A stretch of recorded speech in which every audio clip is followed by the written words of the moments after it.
Bom dia, boa tarde, boa noite, queridos telespectadores. Aqui quem vos fala é o Guilherme Góes.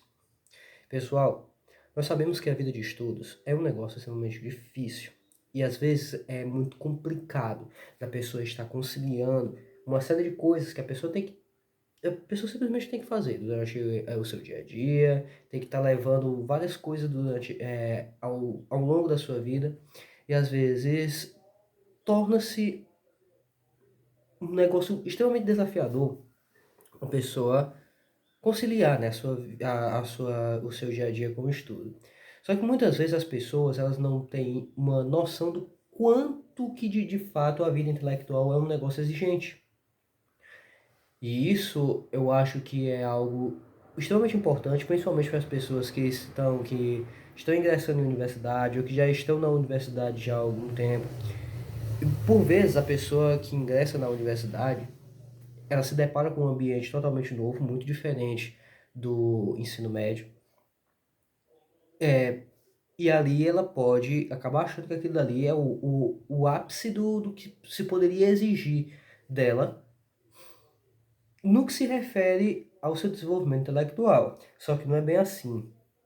Note, eu quero ler para vocês, inclusive eu estava fazendo, né, só contextualizando porque que o artigo ele tem um certo nicho, né? Queria ler para vocês um trecho do artigo que foi publicado pelo professor Olavo de Carvalho. Eu estava fazendo um estudo a respeito do marxismo. E o professor Olavo de Carvalho postou muito conteúdo a respeito de marxismo, do estudo que ele fez sobre movimento comunista, sobre movimentos revolucionários. E eu queria ler esse trecho desse artigo aqui para vocês. O nome do artigo é Estudar antes de falar. Ele coloca assim: para um sujeito falar com alguma propriedade sobre o movimento comunista, deve antes ter estudado as seguintes coisas: os clássicos do marxismo, Marx, Engels, Lenin, Stalin e Mao Tse-tung, os filósofos marxistas mais importantes, Lukács, Gramsci, Adorno, Herbert Marcuse, e ele colocou aqui mais outros 5 nomes impronunciáveis. 3. Ele colocou aqui mais outros 2 livros aqui que eu também não sei como é que pronuncia. 4. Alguns bons livros de história e sociologia do movimento revolucionário em geral, como Fire in the Mind of Man, de James H. Bridlington, acho que é assim que pronuncia esse nome. The Pursuit of the Millennium, de Norman Cohn. The New Science of Politics, de Eric Voegelin. 5. Bons livros sobre a história dos regimes comunistas, escritos desde um ponto de vista não apologético. 6. Livros dos críticos mais célebres do marxismo, como eu não sei pronunciar esses nomes aqui, mas eu colocou também Ludwig von Mises, Roger Scruton, colocou vários autores aqui, né? 7 livros, 7 no caso, livros sobre estratégia e táticas da tomada de poder pelos comunistas, sobre a atividade subterrânea do movimento comunista no Ocidente e principalmente sobre as medidas ativas, desinformação, agente de infiltragem, como ele colocou aqui vários nomes, várias referências de pessoas que eu não consigo pronunciar, porque pela caridade, eu poderia tentar aqui para pagar mico com vocês, mas eu não gosto de estar pagando mico a troco. 8.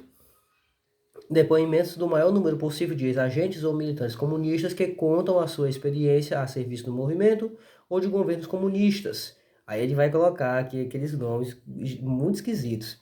Inclusive tem nomes de russos aqui, né? Depoimento de alto valor sobre a condição humana nas sociedades socialistas, como nomes russos que sempre são difíceis de pronunciar. Enfim, ele colocou vários nomes.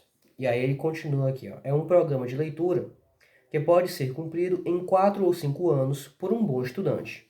Eu não conheço na direita ou na esquerda brasileira ninguém, absolutamente ninguém, que eu tenha cumprido. E aí você para pensar. só para a pessoa, ele está dizendo aqui que isso aqui é o mínimo para a pessoa ter cacife o suficiente para falar a respeito do movimento comunista.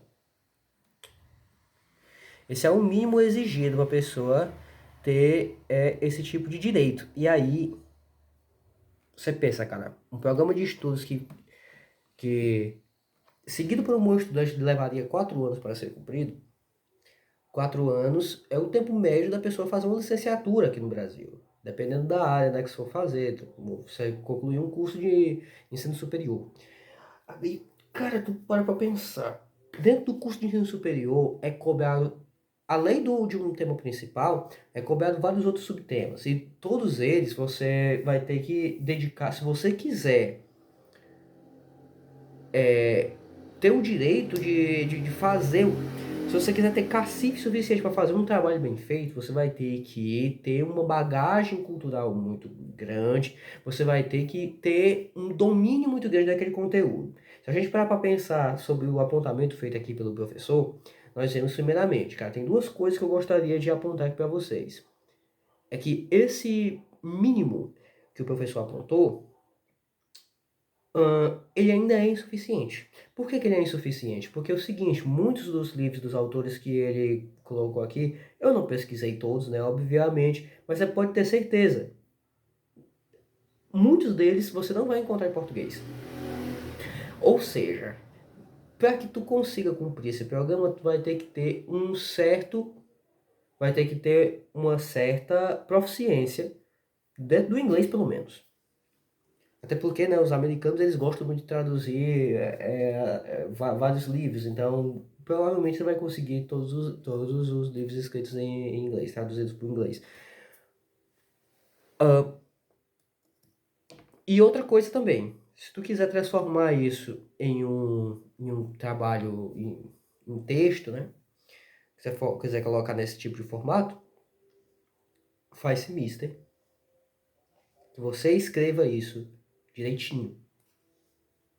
Não apenas respeitando todas as regras gramaticais, mas pensando também em utilizar o idioma no seu sentido sociológico, no seu sentido psicológico, pensando como que a pessoa, o leitor, ele vai receber cada palavra. São coisas que são importantes. São coisas que são extremamente importantes para um bom escritor. Note que nada disso é exigido no nosso sistema de ensino.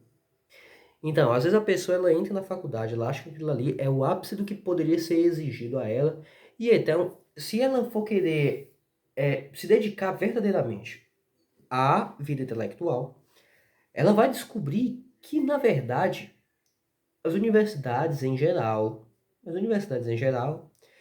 eu não vou poder estar dando palpite a respeito de todos os cursos, até porque eu não fiz todos os cursos. Imagino eu que tem alguns cursos que devam ser bem mais exigentes, mas, cara, a maioria não exige o suficiente. São bem pouco exigentes, na verdade. São bem pouco exigentes. E aí a gente chega em algumas aberrações que a gente encontra, por exemplo, eu vou colocar para vocês aqui uma experiência que eu tive, uma experiência muito desagradável, em uma disciplina pedagógica que eu estava fazendo na época da faculdade. Uma disciplina pedagógica que eu estava fazendo, tinha uma matéria relacionada à filosofia. Filosofia de alguma coisa, não me lembro o nome. Então, foi designado para ser nosso professor uma pessoa que estava fazendo doutorado. O cara está fazendo doutorado em filosofia. E eu fui uma pessoa que eu fiz muitos cursos, né, de filosofia online, li um monte de livro, mas eu nunca tinha feito eu nunca tinha feito sequer um curso superior de filosofia. Eu só, o que eu conheço de filosofia foi dos cursos que eu fiz através da internet e dos livros que eu li. É isso. E eu achava, cara, extremamente chato toda a aula desse cara, porque ele cometia muitos erros bobos. Ele cometia uma série de erros bobos, infantis, pueris. Olha, eu vou dar só um exemplo aqui para vocês. Uma vez ele tinha tinha passado para a gente assistir um documentário a respeito do Padre Cícero. eu não conferi depois essa história, né? Que ele diz o seguinte, que o Padre Cícero ele ficou conhecido por ter operado certos milagres, mas na verdade havia uma beata que os milagres tinham esse envolvimento do Padre Cícero, mas os milagres tinham sido operados através dessa mulher. E ao longo da história, essa mulher acabou sendo praticamente apagada do imaginário popular. As pessoas não se lembram dela. Eu não me lembro o nome eu também não me lembro o nome da beata em si. E o documentário expunha, né, vários documentos, expunha matérias de jornal que tinham saído na época, que falavam, né, dessa pessoa, tanto do Padre Cícero quanto da beata em questão. E o que que o documentário tinha algumas informações que tinha trazido a respeito dela. Primeiramente, que se tratava de uma mulher negra. Isso é um negócio que o professor ia explorar mais tarde, só que havia uma pressão muito grande de algumas pessoas de patente alta dentro da Igreja Católica, que queriam abafar esse caso, que não queria que as pessoas tivessem contato com esse tipo de informação, porque essa mulher era nordestina, porque essa mulher era brasileira, porque ela vinha do Ceará, né? Então, assim, e o documentário expunha isso aí várias vezes, não era um negócio que estava implícito ali, não, era um negócio que estava totalmente explícito, que o motivo do porquê houve uma opressão, segundo o que estava lá no documentário, eu não conferi nada depois, que houve uma pressão da Igreja Católica para abafar a existência dessa mulher, para sumir com a história dela, tinha sido o fato dela, do local de procedência dela. Então acabou o documentário, e aí esse professor foi fazer, né, as suas considerações a respeito daquilo. E aí o que foi que ele disse? Então, pessoal, nós vemos aqui. Desculpa, pessoal, acabou de passar um caminhão, né? Pode ter feito um barulho aqui horrível no vídeo. Eu pedi desculpa aqui a todos vocês. Mas é o seguinte, foi o que esse professor disse. Gente, acabamos de ver aqui esse documentário que fala aqui a respeito do Padre Cícero, fala a respeito dessa beata, uma mulher que foi bastante importante na história do Padre Cícero, mas ninguém se lembra dela. E como nós vimos no documentário, claramente isso aconteceu, primeiro, porque ela é uma mulher, e segundo, porque ela é negra. Foi isso que o elemento falou. E aí, eu digo assim, cara,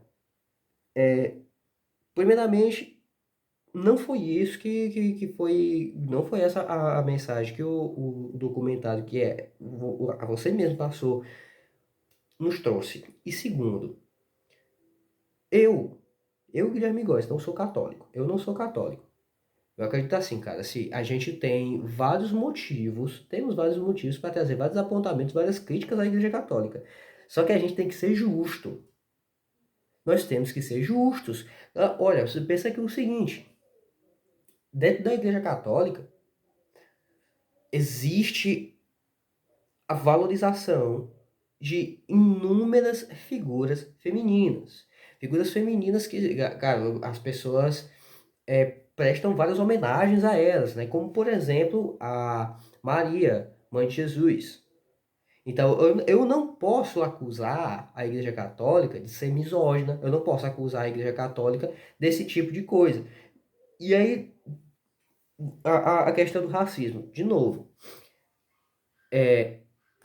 o documentário trouxe essa característica da mulher, que se tratava de uma mulher negra, até porque em um dos jornais havia tido uma coisinha de racismo, né? Um dos jornais que eles colocaram ali, que trouxeram as notícias, trouxe um negocinho de racismo, mas não tinha nada envolvendo, assim, que deixasse claro, deixasse explícito que as pessoas, a Igreja Católica estava praticando racismo contra aquela mulher. Mas tem um negócio que eu acho extremamente importante, cara. A padroeira do Brasil, ela é de qual cor? A padroeira do Brasil, ela é de qual cor? E outra coisa, eu não entendo direito como é que esse tipo de coisa funciona, mas se a gente for olhar, por exemplo, como é que eram feitas as pinturas, como é que era feito a arte do Barroco Mineiro, nós vemos que Inclusive, muitas figuras importantes da Igreja Católica eram retratadas nessas obras artísticas com feições mulatas, com traços, com fenótipos mulatos. E inclusive pessoas que a princípio nem seriam mulatas, né? Pessoas que seriam brancas mesmo de nascença. E os caras retratavam assim. Aí tu vai querer que, depois de ter visto esse documentário, aí eu não sei, cara, se o caso dessa pessoa era analfabetismo funcional ou se era vigarice. Mas podia ser que fosse os dois. É possível. É possível, né? Ou seja, gente, como diria, né, o nosso querido professor Olavo, cara, a vida intelectual, ela é nobre e extremamente exigente. Extremamente exigente. Se alguém for tentar entrar nessa vida, se alguém tiver o interesse de entrar nessa vida, tenha noção de onde é que você está se metendo. Porque a cobrança, ela é gigante. E justamente também por causa disso, porque trazer um vídeo como esse aqui para vocês é um negócio muito complicado, tenho que estudar muito. E como o canal é pequeno também, eu tenho que trazer, eu tenho não apenas que trazer um conteúdo bom para vocês, mas eu tenho que trazer um conteúdo bom em quantidade, então isso aqui é muito complicado. Eu peço aqui para vocês que você se inscreva no canal, que deixe o seu like, você faça aquele trabalho básico, né, também de compartilhar para seus amigos, porque isso ajuda muito aqui a gente a continuar trazendo conteúdo, sempre em maior quantidade, conteúdo cada vez melhor, para ajudar no seu desenvolvimento. Agradeço a atenção de todos, até a próxima, tchau.